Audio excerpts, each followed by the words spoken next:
श्रीमद् वाल्मीकि रामायण के अयोध्या कांड को हम देख रहे हैं। कल हमने 33वें सर्ग में देख लिया था कि श्री राम जी ने वन में जाने की पूरी तैयारी कर ली थी।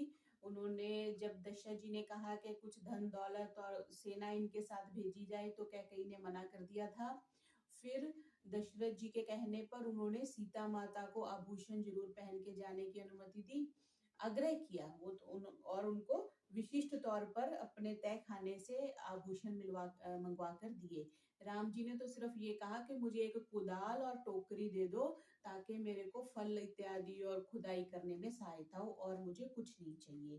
तो एक हमने ये देखा था कि कैकेयी ने खुद उनको वल्कल वस्त्र दिए थे श्री राम जी को। यहाँ तक हमने कल देख लिया था। और एक बात ये देखी थी कि श्री राम जी दशरथ जी को बोलते हैं कि आप कौशल्या माता का ध्यान रखना, और कौशल्या माता को बोलते हैं कि आप दशरथ जी का ध्यान रखना। ये हमने कल देखा था। आज हम 33वें सर्ग से प्रारंभ कर रहे हैं। वन की ओर प्रस्थान। अथ रामश्च सीता च लक्ष्मणश्च कृतांजलिः उपसंगृह्य राजानं चक्रुर्दीनः प्रदक्षिणम्। तत्पश्चात दीन दुखी राम, लक्ष्मण और सीता ने महाराज दशरथ को चरण स्पर्श पूर्वक प्रणाम किया और उनकी प्रदक्षिणा की। देखो आजकल ये प्रदक्षिणा का खत्म हो गया ना। हम मंदिर में जाते हैं तो जरूर प्रदक्षिणा करते हैं, लेकिन बड़ों की प्रदक्षिणा नहीं करते। तो ये हमें सीखना चाहिए, ये अपने सनातन परंपरा है। किसी को प्रणाम करो तो उनकी प्रदक्षिणा भी करनी चाहिए। और प्रदक्षिणा कैसे करते हैं? राइट साइड में वो व्यक्ति रहना चाहिए, लेफ्ट साइड में नहीं। जैसे हम मंदिर में भी जाते हो, कभी हम बच्चेपन में थे तो गलत जाने लगते थे तो पंडित जी बोलते थे नहीं इधर से जाना है। जिसको भी आप सम्मान देते हो उसको राइट साइड में बिठाते हैं। आई थिंक पत्नी को भी राइट साइड पे बिठाते हैं ना जी, यज्ञ आदि में। तो राइट साइड में जो रखते हैं जिसको सम्मान देना होता है। तम चापि समनुज्ञाप्य धर्मज्ञः सीतया सह राघवः शोक सम्मूढ़ो जननीमभ्यवादयत्। शोक से संतप्त श्री राम ने पिताजी से आज्ञा ले सीता सहित अपनी माता कौशल्या को प्रणाम किया। अन्वक्षम लक्ष्मणो भ्रातुः कौसल्या अभ्यवाद्यत् अथ मातुः सुमित्राया जग्राह चरणौ पुनः। श्री राम के प्रणाम कर चुकने पर लक्ष्मण ने कौशल्या को प्रणाम किया। तदंतर उन्होंने अपनी माता सुमित्रा के चरण छुए। तम वंदमानं रुदती माता सौमित्रीं ब्रवीत रामे प्रमादं माकार्षिः पुत्र भ्रातरि गच्छति। लक्ष्मण को प्रणाम करते हुए देख माता सुमित्रा रोते हुए बोली, पुत्र तुम वनवासी राम की सेवा शुश्रूषा में प्रमाद मत करना। व्यसनी वा समृद्धो वा गतिरेष तवानघ एष लोके सतां धर्मो यज्ञेष्ठ वशगो भवेत्। ये निष्पाप लक्ष्मण, ये विपत्ति में हो या संपत्ति में तुम्हारे आश्रय दाता यही है। संसार में सज्जनों का यही धर्म है कि वे अपने बड़ों की आज्ञा अनुसार चले। तो उसने बोला चाहे कोई संपत्ति में रहे चाहे विपत्ति में रहे, तुमने इनकी सेवा करनी है। इदम ही वृत्तम उचितम कुल्यस्यास्य सनातनम दानम दीक्षा च यज्ञेषु तनुत्यागो मृधेषु च। इस रघुकुल का सनातन और उचित सदाचार है दान देना, व्रतचर्या का पालन करना, यज्ञ करना और संग्राम में शरीर त्याग करना। क्षत्रियों का तो यही ना, संग्राम में शरीर त्याग करना, यज्ञ करना, व्रत जो आपने लिए हुए उसका पालन करना और दान देना, ये नियम बताए। लक्ष्मणं तो मेव उक्त्वा संसिद्धिं प्रिय राघवं सुमित्रा गच्छेति पुनः पुनरुवाच तम्। श्री राम के स्नेह भाजन लक्ष्मण को वन गमन के लिए उद्यत देख सुमित्रा जी उसे बार बार कहने लगी, जाओ पुत्र जाओ। रामं दशरथं विद्धि मां विद्धि जनकात्मजाम् अयोध्यामटिमीं विद्धि गच्छतात यथा सुखम। हे वत्स, यदि वन में माता पिता और अयोध्या का स्मरण आए तो श्री राम को तुम अपना पिता दशरथ समझना और सीता को मेरे समान अपनी माता समझना तथा वन को ही अयोध्या समझना। तुम सुख पूर्वक प्रस्थान करो।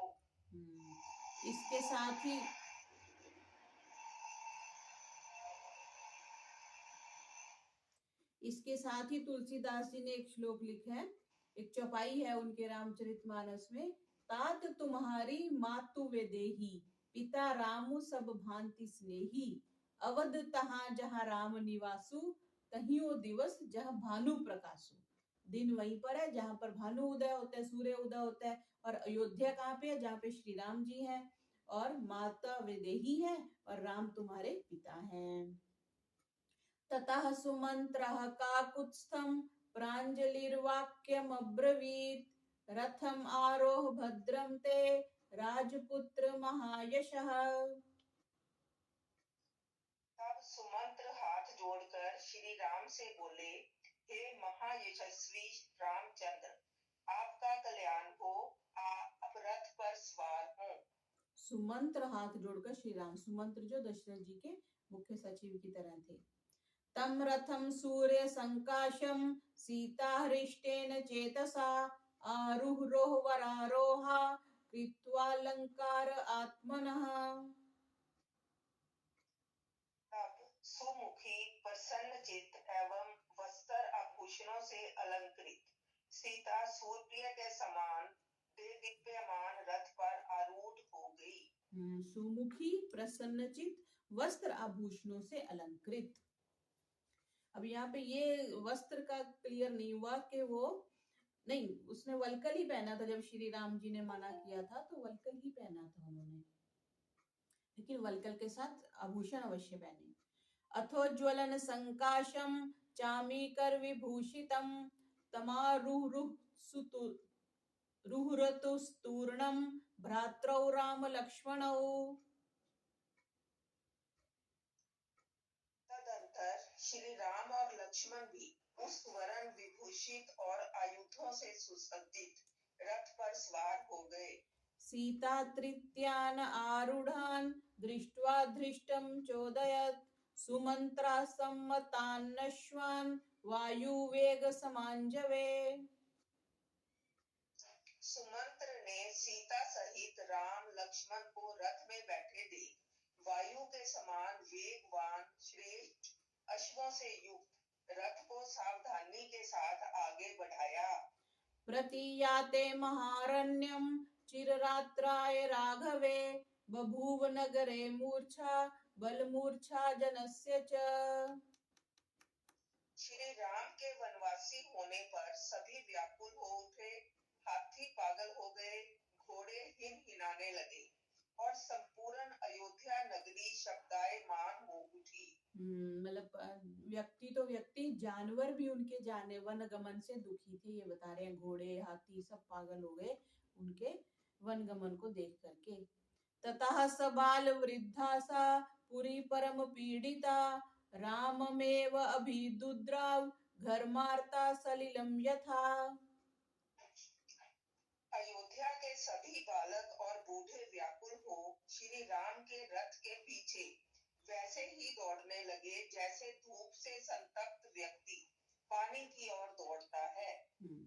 पार्श्वतः पृष्ठतश्चापि लंबमानास्तदुन्मुखः बाष्पूर्ण मुखा सर्वे तमूचु भृशनिस्वनः। कोई तो रथ के अगल बगल और कोई रथ के पीछे श्री राम को देखने के लिए ऊपर को मुंह उठाए चले जाते थे। सबके मुख अश्रुओं से पूर्ण थे और वे चिल्ला चिल्लाकर सुमंत्र से कह रहे थे, संयच्छवाजिनां रश्मीन् सूतयाहि शनैः शनैः मुखं द्रक्ष्याम रामस्य दूरदर्शनं नो भविष्यति। हे सूत, घोड़ों की रास कड़ी करो और रथ को धीरे धीरे चलाओ। दर्शन कर लेने दो, क्योंकि फिर हमारे लिए इनका दर्शन दुर्लभ हो जाएगा। अथ राजा वृतः स्त्रीभिः दीनार्भिर्दीन चेतनः निर्जगाम प्रियं पुत्रं द्रक्ष्यामीति ब्रुवन् गृहात्। उधर राजभवन में दीन दुखी महाराज दशरथ शोक से विकल रानियों के सहित यह कहते हुए पैदल ही निकल पड़े कि मैं अपने पुत्र को देखूंगा।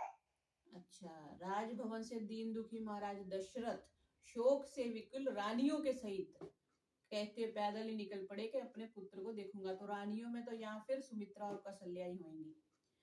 रामो याहीति सूतं तं निष्ठेति सजनस्तदा उभयं नाशकत्सूतः कर्तुं ध्वनि चोदितः। इधर राम तो रथ शीघ्र हाँकने को कहते और उधर प्रजाजन कहते हैं कि रथ धीरे धीरे चलाओ। ऐसी स्थिति में सुमंत्र ना तो रथ को तीव्र गति से चला सकते और ना मार्ग में खड़ा ही कर सकते थे। सुमंत्र ना तो रथ को तेज चला सकते थे और ना ही मार्ग में खड़ा कर सकते थे। ततो हल हला शब्दो जज्जे रामस्य पृष्ठतः नरानां प्रेक्ष्य राजानं सीदंतं भृश दुखितम्। श्री राम के रथ के पीछे महाराज दशरथ को महा दुख पूर्ण अवस्था में पैदल ही आते देखकर राम के रथ के पीछे चलने वाले लोग हाहाकार करने लगे। अन्वीक्षमानो रामस्तु विश्वनं भ्रांत चेतसं राजानं मातरं चैव ददर्श अनुगतौ पथि। लोगों का रोना और चिल्लाना सुन राम पीछे की ओर मुड़े तो उन्होंने देखा कि अत्यंत दुखी और भ्रांत चित्त महाराज दशरथ एवं माता कौशल्या उनके पीछे पैदल ही चली आ रही हैं। पदातिनौ च यानाहर अवदुःखार्हो सुखोचितौ दृष्ट्वा संजोतयामास शीघ्रं याहीति सारथिम्।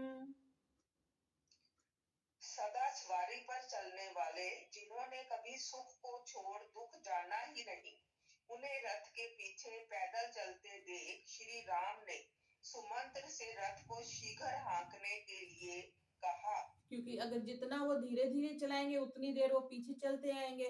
अब अपनी पहुंच से चीज दूर हो जाती है तो अपने आप ही रुक जाते हैं। इसलिए श्री राम ने कहा तिष्ठेति राजा चक्रुक्रोश याहीति राघवः सुमंत्रस्यैव भूवात्मा चक्रयोरिव चांतरा। इधर तो महाराज दशरथ सुमंत्र से कहते थे ठहरो ठहरो, उधर श्री राम कहते थे जल्दी चलो जल्दी चलो। उस समय सुमंत्र की वही दशा हुई जो दो चक्रों के बीच में आए मनुष्य की होती है। वे किंग कर्तव्य विमूढ़ हो गए कि किसकी आज्ञा का पालन करें। नाश्रोषमिति राजान उपलब्धोऽपि वक्ष्यसि चिरं दुःखस्य पापिष्टम् इति रामस्तमब्रवीत्।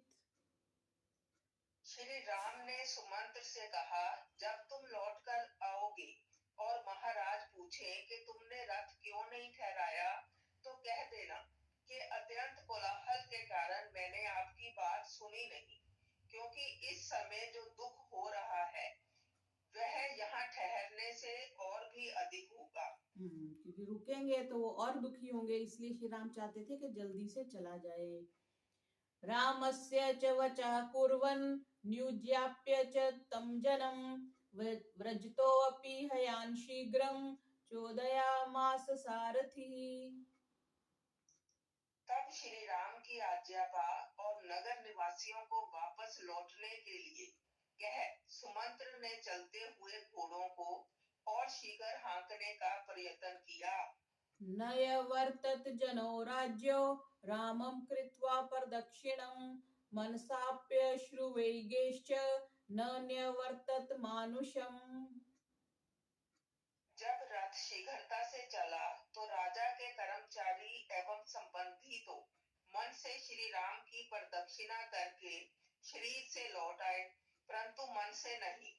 पूर्ववासी जन मन से भी नहीं लौटे, इसीलिए उनका अश्रु वेग भी नहीं थमा। जो पूर्ववासी जन थे ना, लोग थे, उनका तो मन से भी श्री राम जी को वो नहीं बुला पाए, और दूसरे लोग शरीर से वापिस आ गए, वो लोग मन से भी वापिस नहीं आ पाए। यम इच्छेत पुनरायांतम नैनम दूरम अनुव्रजेत इतम मात्या महाराज ऊर्च दशरथम वचः। जिसका शीघ्र पुनरागमन चाहे उसे पहुंचाने के लिए दूर तक नहीं जाना चाहिए। मंत्रियों ने इस प्रकार की बात महाराज से कही। मंत्रियों ने इस प्रकार की बात महाराज से क्या कहा कि जिसका शीघ्र पुनरागमन चाहिए, जो वापस जल्दी आ जाए, उसे पहुंचाने के लिए दूर तक नहीं जाना चाहिए, क्योंकि जितना मतलब पास में ही रहेंगे तो फिर वापस आ जाएंगे, ऐसा उनका कहना हो सकता है। तेषां वचः सरवगुणोपपन्नं प्रस्विन् गात्रः प्रविष्णुरूपः निशम्य राजा कृपणः सभार्यो व्यवस्थितं तत्सुमीक्षमाणः। पसीने से तर खिन्न चित सर्व गुण संपन्न महाराज दशरथ मंत्रियों की बात सुन रामचंद्र की ओर टकटकी लगाए कौशल्या के साथ वहीं खड़े हो गए। तो राजा दशरथ टकटकी लगाए वहीं खड़े हो गए। आगे चतुर्दिश, हाँ, यहाँ पे ये भी कहा जा सकता है कि उन्होंने ये कहा कि जिसको वापिस आने की इच्छा हो उसको दूर तक नहीं जाना चाहिए, इसलिए वो राजा दशरथ वहीं पर रुक गए और उनको जाने दिया कि ये जल्दी आ जाएंगे। हाँ, ये बात होगी पिछले वाले श्लोक में। आगे 34वें सर्ग में दशरथ का विलाप। यावत्तु, एक बार पिछला श्लोक फिर से देखते हैं। इसमें इन्होंने ये कहा, यम इच्छेत पुनरायांतम, जिसको वापिस आने की जल्दी इच्छा हो, न एनम दूरम अनुव्रजेत, उसको दूर तक छोड़ने नहीं जाना चाहिए। इत्य मात्या महाराज ऊर्च दशरथम वचा, जिसका शीघ्र पुनरागमन चाहिए, जो चाहिए मैं कि जल्दी वापिस आ जाए, उसे पहुंचाने के लिए दूर तक नहीं जाना चाहिए। अच्छा, ये उन्होंने कहा। अब दशरथ जी का प्रलाप आ रहा है 34वें सर्ग में। यावत्तु निर्यतस्य रजो रूपमदृश्यत नैवैक्ष्वाकुर्वस्त्वावत् संजहारात्मचक्षुषी। जब तक श्री राम के रथ के पहियों से उड़ती हुई धूल दिखाई देती रही, तब तक महाराज दशरथ ने अपने मन और नेत्रों को उधर से नहीं हटाया। न पश्यति रजोप्यस्य यदा रामस्य भूमिपः तदा अर्थश्च विष्णश्च पपात धरणीतले। परंतु जब रथ के पहियों से उठती हुई धूल भी अदृश्य हो गई, तब महाराज आर्त और विषाद पूर्ण होकर पृथ्वी पर गिर पड़े। अथ रेणु समुद्वस्तं तम उत्थाप्य नराधिपं नयवर्तत तदा देवी कौसल्या शोककर्षिता। तब धूल धूसरित महाराज दशरथ को उठाकर शोक से पीड़ित कौसल्या वहां से लौट पड़ी। राज्यो नाति बभौ रूपं ग्रस्तस्यांशुमतो यथा विललाप च दुःखार्तः प्रियं पुत्रमनुस्मरन्। उस समय महाराज दशरथ ऐसे कांतिहीन हो गए जैसे ग्रहण के समय सूर्य कांति रहित हो जाता है। वे पुत्र का स्मरण कर दुखी होकर विलाप करने लगे। अथ गदगद शबस्तस्तु विलप्न मनुजाधिपः उवाच मृदु मंदार्थम वचनम दीनमस्वरम। विलाप करते करते महाराज का गला भर आया।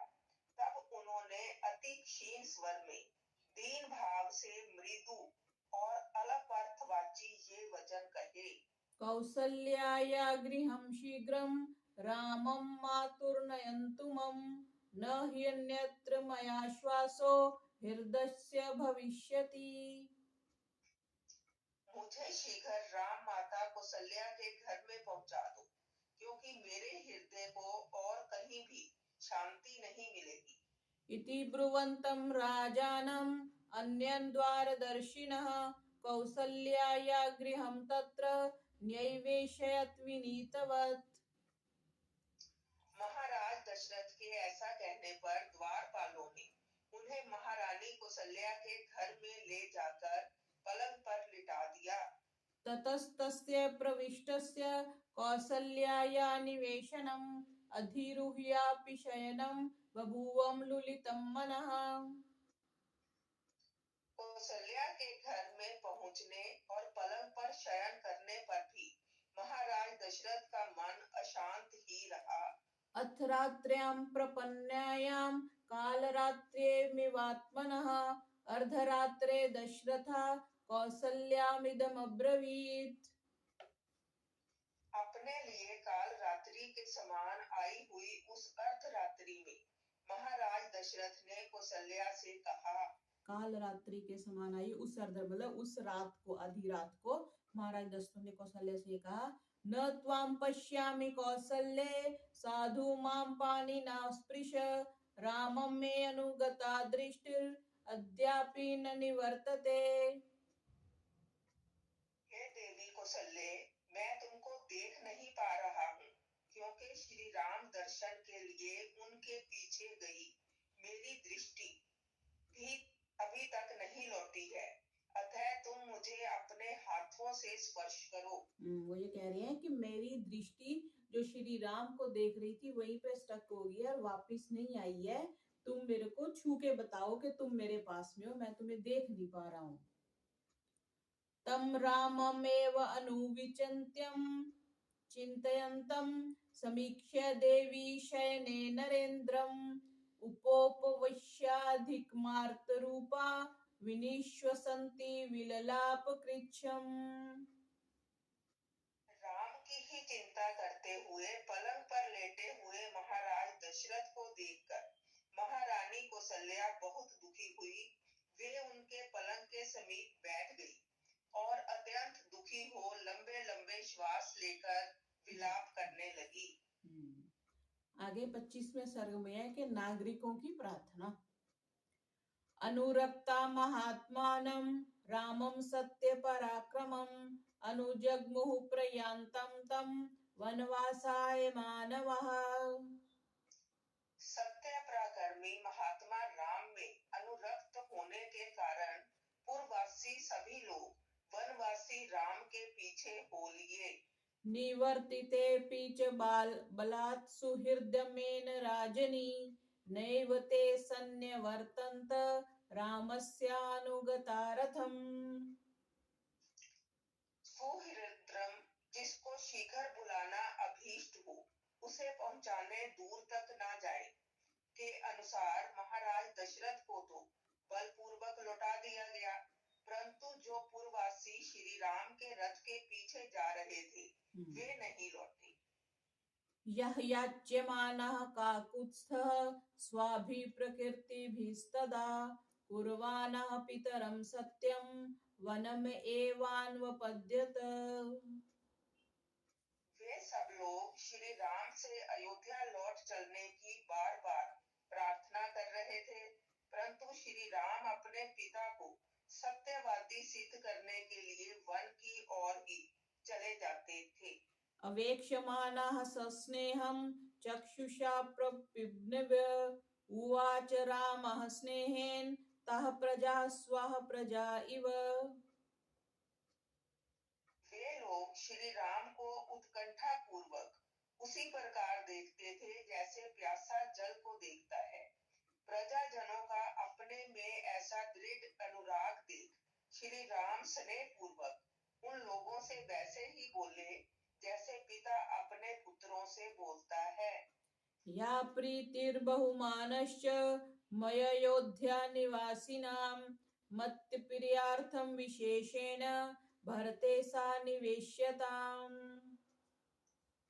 हे अयोध्या वासियों, आप लोगों का जो प्रेम और सम्मान मेरे प्रति है, मेरी प्रसन्नता के लिए इससे भी अधिक प्रेम और सम्मान आप लोग भरत के लिए प्रदर्शित करें। स हि कल्याण चारित्रः कैकेय्यानन्दवर्धनः करिष्यति यथावद्वः प्रियाणि च हितानि च। कैकेयी के आनंद को बढ़ाने वाले भरत चरित्रवान है, वे अवश्य ही आपके लिए यथोचित हितकर और प्रिय कार्य करेंगे। ज्ञान वृद्धो वयो बालो मृदु वीर्य गुणान्वितः अनुरूपः स वो भर्ता भविष्यति भयापः। वे अल्प वय होने पर भी ज्ञान वृद्ध, कोमल चित्त और पराक्रमी हैं। वे सब प्रकार से आपके राजा होने योग्य हैं। वे तुम लोगों की हर प्रकार से रक्षा करेंगे। यहाँ पे क्या शब्द यूज किया कि वे अल्प व्यय मीन्स उनका शरीर छोटा है, उनकी आयु छोटी है, पर वो ज्ञान में वृद्ध है और कोमल चित्त और पराक्रमी है। किसके लिखा? भरत जी के लिखा। यथा यथा दाशरथी धर्म एव स्थितो भवत् तथा तथा प्रकृत्यो रामं पतिम कामयन्। उस समय जैसे जैसे राम पितृ वचन पालन रूपी धर्म में दृढ़ता प्रदर्शित करते थे, वैसे वैसे पूर्ववासी श्री राम को ही अपना राजा बनाने की कामना प्रकट करते थे। ते द्विजास्त्रिविधं वृद्धा ज्ञानेन वै सौजसा वया प्रकम्प शीर्षो दूरादुचुरिदं वचः। उन लोगों में वयोवृद्ध, ज्ञानवृद्ध और तपोवृद्ध तीन प्रकार के ब्राह्मण थे। इनमें से वयोवृद्धता के कारण जिनके सिर हिल रहे थे, वे दूर से ही ये वचन बोले। वहन्तो जवनारामं भो भो जात्यस्तुरंगमः निवर्तध्वं न गन्तव्यं हिता भवत भर्तरि। हे वेगवान एवं उत्तम जाति के घोड़ों, तुम वापस लौटो। यदि तुम अपने स्वामी राम का हित चाहते हो तो आगे मत बढ़ो। वो उनको भेजना नहीं चाहते थे।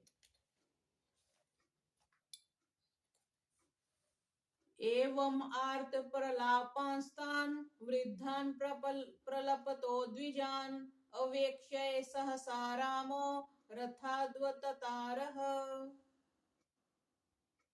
इस प्रकार दुख पूर्वक विलाप करने वाले ब्राह्मणों को देखकर श्री राम सहसा रथ से नीचे उतर गए। पद्भयामेव जगामाथ ससीतः सह लक्ष्मणः सन्निकृष्य पदन्यासो रामो वनपरायणः। सीता और लक्ष्मण सहित श्री राम पैदल ही वन की ओर चलने लगे, और जब तक वे लोग राम के समीप नहीं पहुंच गए, तब तक ये तीनों धीरे धीरे चलते रहे। क्योंकि रथ के लिए बोले थे ना, तो श्री राम पैदल ही चलने लगे। गच्छन्तमेव तं दृष्ट्वा रामं सम्भ्रान्त चेतसः उचुः परम संतप्ता रामं वाक्यमिदं द्विजः। जब ब्राह्मणों ने देखा कि प्रार्थना करने पर भी श्री राम लौटते नहीं, अपितु वन की ओर ले ही जाते हैं, तब वे अत्यंत विकल और शोक से संतप्त हो श्री राम से बोले। ब्राह्मण्यं कृत्स्नं मे तत्त्वां ब्राह्मण्यमनुगच्छति द्विजस्कन्धा अधिरूढास्त्वा मग्गन्यो अप्युन्नयान्त्यमी। हे राम, तुम ब्राह्मणों के हितकारी हो, इसलिए यह अखिल ब्राह्मण समूह भी आपके पीछे आ रहा है, और वे अपने कंधे पर अग्निदेव, अग्निहोत्र का समान अग्नि आदि को भी साथ साथ ला रहे हैं। देखो, ब्राह्मण चलते हैं तो वो अग्निहोत्र का समान साथ लेके चलते हैं।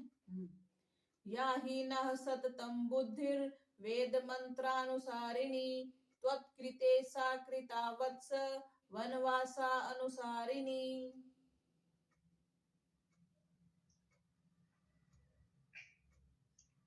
हे वत्स, हमारा मन अभी तक केवल वेद के स्वाध्याय की ओर लगा रहता था, किंतु अब उस ओर न लग आपकी वन यात्रा की ओर लगा हुआ है। अर्थात तुम्हारे पीछे हमने स्वाध्याय भी छोड़ दिया है। तुम घर का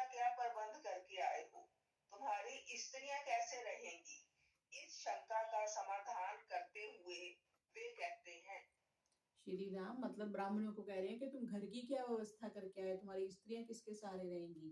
तो कह रहे हैं हृदये शिवेव तिष्ठन्ति वेदा ये न परम धनम वत्स्यन्त्यपि गृहीष्वेव दाराश्च चारित्र रक्षितः।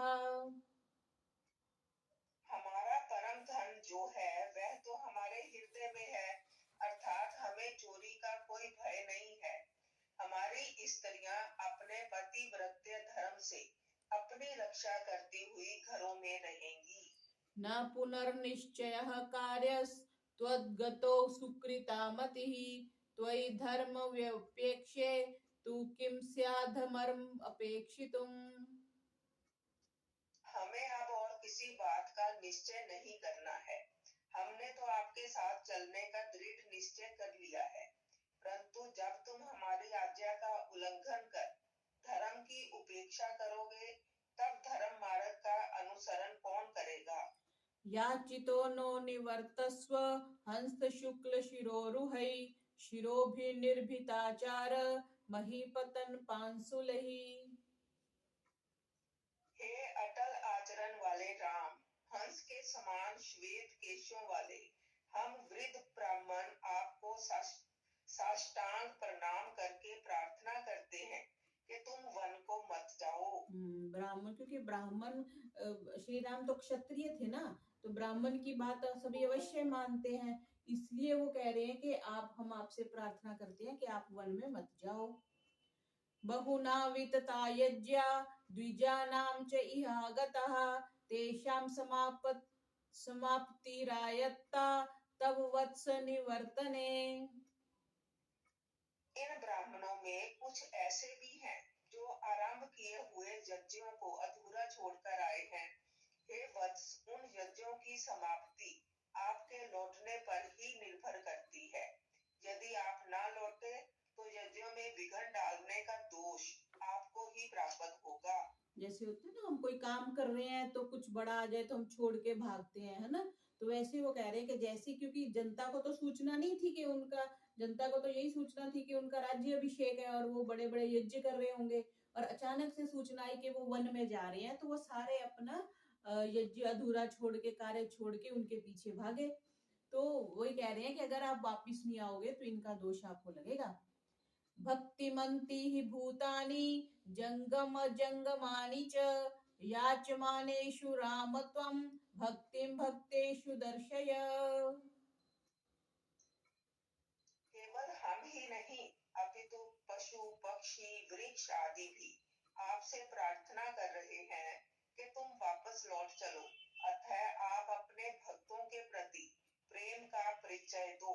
एवं विक्रोशतां तेषां द्विजातीनां निवर्तने ददृशे तमसा तत्र वारयन्तीव राघवम्।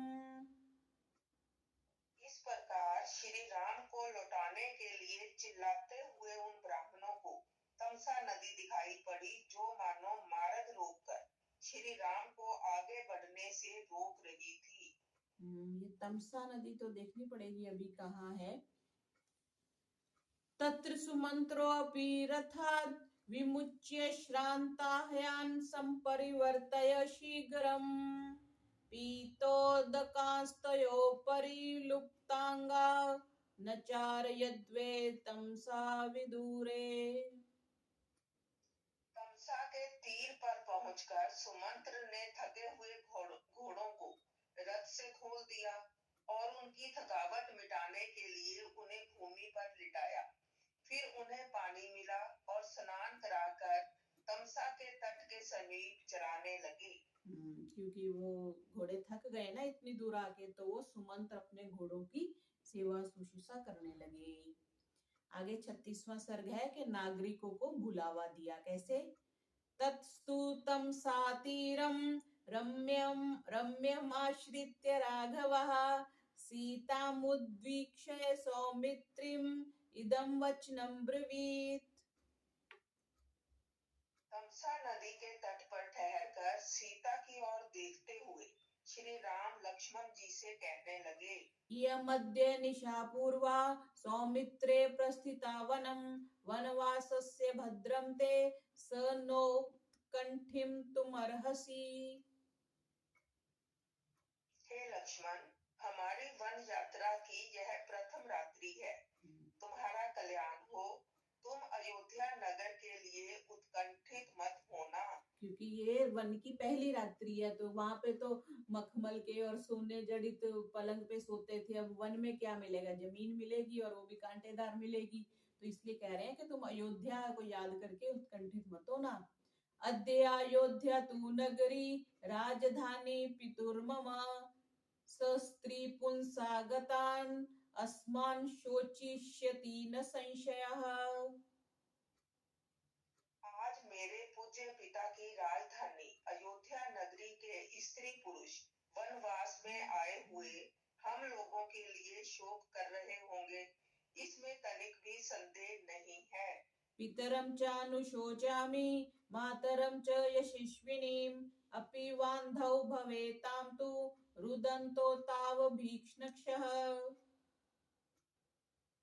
मुझे अपने पिता और यशस्विनी माता कौशल्या की बड़ी चिंता है। कहीं वे हम लोगों के लिए रोते रोते अंधे ना हो जाएं। ऐसी सी बात तो दशरथ जी ने कर दी ना कि वो मेरी आंखों से मुझे दिखाई नहीं दे रहा है। भरतस्यान्नृशंसत्वं विचिन्तयाहं पुनः पुनः नानुशोचामि पित्रं मातरं चापि लक्ष्मण। हे महाबाहो लक्ष्मण, जब मैं भरत के दयालु स्वभाव का बार बार चिंतन करता हूँ, तब माता पिता की ओर से निश्चिंत हो जाता हूँ। क्योंकि भरत तो अच्छे थे ना, तो कह रहे जब उनका चिंतन करता हूँ तो मेरे माता पिता को भी संभाल लेंगे। ऐसा श्री राम जी उन दोनों को कह रहे हैं। त्वया कार्यं नरव्याघ्र माम अनुव्रजता कृतम् अन्वेष्टव्या हि वेदह्या रक्षणमर्थे सहायता। हे नरकेसरी, वनवास में मेरे साथ आकर तुमने बहुत उत्तम कार्य किया है।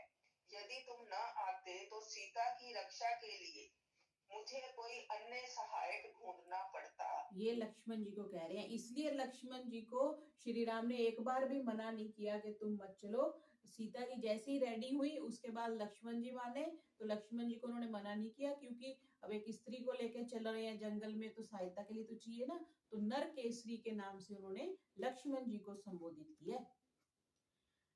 अद्भिरेव तु सौमित्रे वत्स्याम्यद्य निशामिमाम् एतद्धि रोचते मह्य वन्येऽपि विविधे सति। हे लक्ष्मण, यद्यपि वन में अनेक प्रकार के कंदमूल फल विद्यमान हैं, तथापि मेरी इच्छा है कि आज की रात्रि केवल जल पीकर व्यतीत की जाए। एवमुक्त्वा तु सौमित्रिं सुमन्त्रमपि राघवः अप्रमत्तस्तुमस्वेषु भव सौम्येत्युवाचः। लक्ष्मण से ऐसा कहकर श्री राम सुमंत्र से बोले, हे सौम्य, तुम भी सावधानी से घोड़ी की देखभाल करो। की देखभाल करो। सो अश्वान् सुमन्त्रयः संयमय सूर्यस्तं समुपागते प्रभूतयवसान् कृत्वा बभूव प्रत्यन्तरः। सूर्यास्त होने पर सुमंत्र ने घोड़ों को बांध दिया और उन्हें यथेष्ट घास आदि डालकर अन्य कामों में लग गए। उपास्य तु शिवां संध्यां दृष्ट्वा रात्रिमुपस्थितां रामस्य शयनं चक्रे सूतः सौमित्रिणा सह। सायकालीन संध्या का समय उपस्थित होने पर उन लोगों ने संध्या की। फिर रात्रि आई हुई देख सुमंत्र ने लक्ष्मण की सहायता से श्री राम के शयन के लिए शैया का निर्माण किया। सायकालीन संध्या करी, यज्ञ की बात भी पीछे आ गई, संध्या की भी आ गई। ताम शय्यां तम सातीरे वीक्ष्य वृक्ष दलैः कृतां रामः सौमित्रिणा सार्धं सभार्याः संविवेशः। तमसा नदी के तट पर वृक्षों के पत्तों से निर्मित उस शैया को देख श्री राम ने लक्ष्मण और सीता सहित उस शैया पर लेटकर विश्राम किया। कहाँ मखमल के बिछौनों पे सोते थे, वहां पत्तों पर उन्होंने विश्राम किया। सभार्यां संप्रसुप्तं तं भ्रात्रं वीक्ष्य लक्ष्मणः कथयामास सूताय रामस्य विविधान् गुणान्।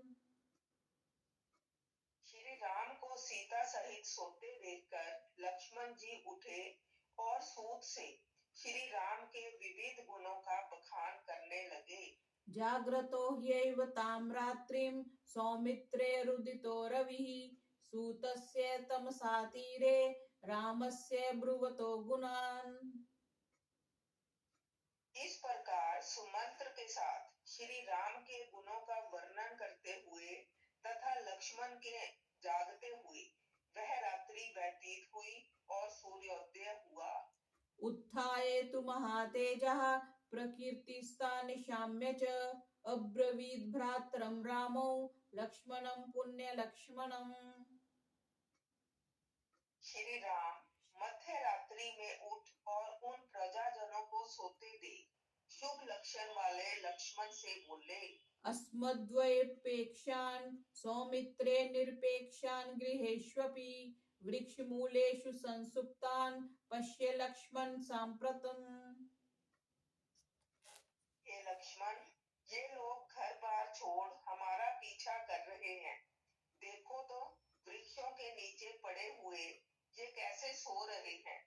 यथैते नियमं पौरा कुर्वन्त्यास्मान् निवर्तने अपि प्राणा न शिष्यन्ति न तु त्यक्ष्यन्ति निश्चयम्। ये पूर्वासी लोग हम लोगों को लौटाने का जो प्रयत्न कर रहे हैं उससे प्रतीत होता है कि ये लोग प्राण दे देंगे परंतु अपना निश्चय नहीं त्यागेंगे। यावदेव तु संसुप्तास् तावदेव वयं लघु रथम् आरुह्य गच्छाम पंथानं कुतो भयम्। अतः जब तक ये लोग सो रहे हैं तब तक हम सब रथ पर आरूढ़ हो तुरंत यहाँ से चल दे, मार्ग में कोई भय नहीं है। अब्रवी लक्ष्मणो रामं साक्षात् धर्मैव स्थितं रोचते मे तथा प्राज्य क्षिप्रमारुह्यतामिति। श्री राम का कथन सुन लक्ष्मण जी ने धर्म मूर्ति राम से कहा, हे प्राज्य, आपका विचार मुझे भी पसंद है, अतः आप शीघ्र रथ पर सवार हो जाइए। जैसे घर में भी जाना हो तो बच्चा सो रहा हो तो हम फटाफट माँ को बोलते ना तुम निकल जाओ, ये उठ जाएगा तो रोएगा। बस वही स्थिति आई, श्री राम ने बोला कि वो लोग सो रहे हैं तो हम चुपचाप निकल जाते हैं। अथ रामो ब्रवीत् श्रीमान् सुमंत्रं युज्यतां रथ गमिष्यामि ततोऽरण्यं गच्छा शीघ्रमितः प्रभो। तदंतर श्री राम ने सुमंत्र से कहा, हे प्रभु, शीघ्र रथ तैयार कीजिए क्योंकि मैं यहाँ से शीघ्र ही वन में जाऊंगा। सूतस्ततः त्वरितः स्यन्दनं तहिर्योत्तमैः योजयित्वाथ रामाय प्राञ्जलिः प्रत्यवेदयत्। श्री राम की आज्ञा पा सुमंत्र उत्तम घोड़ों को रथ में जोतकर ले आए और हाथ जोड़कर निवेदन किया, अयं युक्तो महाबाहो रथस्ते रथिनां वर त्वामारोहस्व भद्रं ते स सीतः स लक्ष्मणः। हे रथियों में श्रेष्ठ, रथ तैयार है, आप सीता और लक्ष्मण सहित इस पर आरूढ़ हों। मोहनार्थ तु पौराणां सूतं रामो अब्रवीद्वचः उदङ्गमुखा प्रयाहि त्वं रथमा अस्थाय सारथे। पूर्ववासियों को भ्रम में डालने के लिए श्री राम ने सुमंत्र से कहा, हे सारथे, पहले उत्तर की ओर रथ हाँको। मुहूर्तं त्वरितं गत्वा निर्वर्तय रथं पुनः यदा न विद्युः पौरामां तथा कुरु समाहितः। शीघ्रता पूर्वक थोड़ी दूर उत्तर में जाकर फिर रथ को लौटा लाओ। सावधानता पूर्वक इस प्रकार रथ हाँको जिससे पूर्ववासी यह ना जान पाए कि जैसे हम किसी जंगल में जाओ तो रास्ते में तो पता चलता है ना, कच्चे रास्ते पे कोई किधर गया है, तो उन्होंने थोड़ी देर के लिए बोला कि थोड़े डिस्टेंस पे तुम रथ उधर ले जाओ, फिर वापस ले आओ, फिर हम जाए, ताकि लोग कंफ्यूज हो जाएं कि हम कौन सी दिशा में गए हैं। रामस्य वचनं श्रुत्वा तथा चक्रे ससारथिः प्रत्यागम्य च रामस्य स्यन्दनं प्रत्यवेदयत्। श्री राम के वचन को सुन सुमंत्र ने वैसा ही किया और रथ को लौटाकर श्री राम के सामने खड़ा कर दिया। तं सयन्दन्मधिष्ठाय राघवः सपरिच्छदः शीघ्रगामाकुलावर्तां तमसामन्तरनदीम्। तब श्री राम धनुष कवच आदि समान और साथियों के साथ रथ पर आरूढ़ हुए और भंवरों वाली तथा वेग से बहने वाली तमसा नदी को पार किया। तो इस प्रकार रात्रि के, जिसको कहते हैं ना अंधेरे में, उन्होंने ऐसे करके वो नदी को पार किया, नहीं तो अयोध्या वासी उनको जाने ही नहीं देते। तो इस प्रकार हमने ये श्रीमद् वाल्मीकि रामायण के अयोध्या कांड का 36वां सर्ग देखा। बोलिए मर्यादा पुरुषोत्तम श्री रामचंद्र की जय।